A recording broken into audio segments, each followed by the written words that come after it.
اعوذ باللہ من الشیطان الرجیم بسم اللہ الرحمن الرحیم۔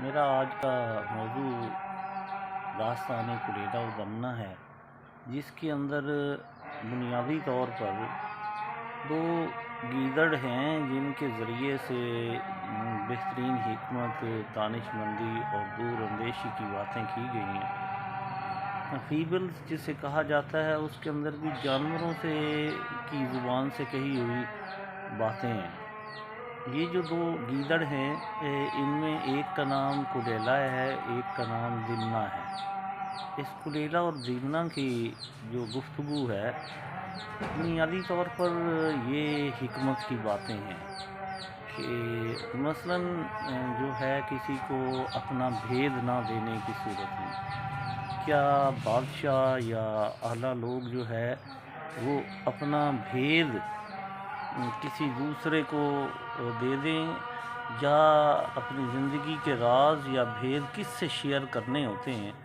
یہ جو ہے یہ انسان کو محرم راز جو ہے وہ ڈھونڈنا چاہیے جو آپ کے رازوں کا امین ہو۔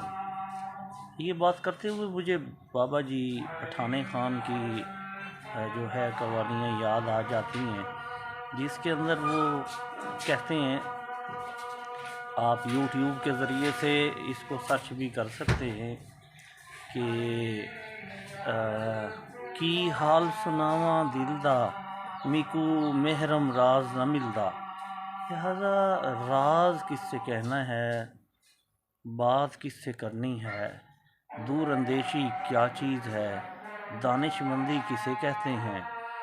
دور اندیشی، دانش مندی اور عقل مندی کا بہترین استعمال، تو یہ اس کے اندر جو ہے اس کی جو حکمت ہے وہ پوشیدہ ہے۔ بہت بہت شکریہ۔